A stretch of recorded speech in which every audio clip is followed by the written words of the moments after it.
Kirsty TV is about the power of sharing stories that heal ourselves and heal others. My guests share their most intimate stories and lessons learned along the way.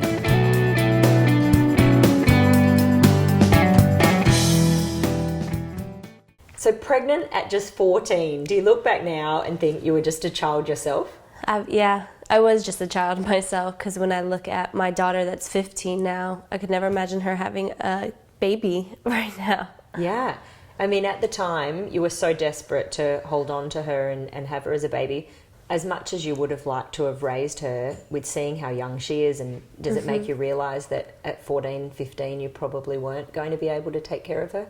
Yeah, I'm always so conflicted with that, because I feel like I would have been able to make the sacrifices, but at the same time, I see what a great kid she is and how much she's able to do, and I wouldn't have been able to probably have the finances or the time to be able to let her do as many activities as she had been able to do.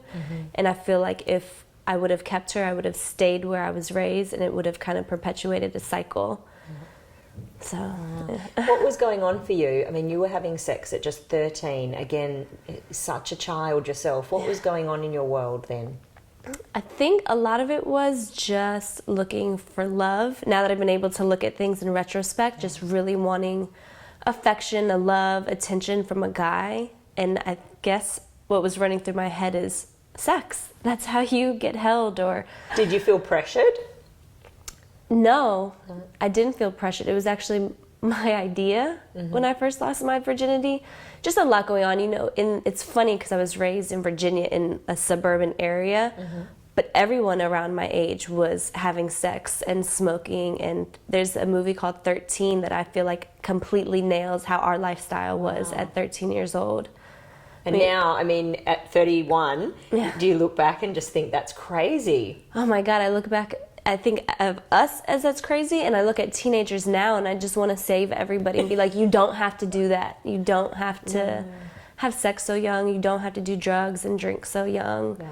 And I also think that it should be more of an open communication, because I was also very much raised in an abstinence type culture. And I feel a lot of times when people are just preached, don't do this, what do you want to do as a rebellious kid? You want to do what they're telling you not to do. And at least have the discussion, if you are going to, then use protection. Be careful, because you can get pregnant. And I would also like to have been talked about the emotional feelings that can come from having sex, not just like, oh, having sex, losing virginity, you could get pregnant, but how that really affects you emotionally when you give your body to somebody else. Yeah. What would you say to that 13-year-old now about sex? Oh, God, I thought about this so much, and I would just like to tell her that she was loved, that you're loved. So Speed's question section, what do you think when I say sex at 13? Don't do it. What one word would best describe your journey? Rough. Who are you because of it? Strong. I like that. What does seeing your daughter now mean to you? Everything. They just really made me feel terrible about myself.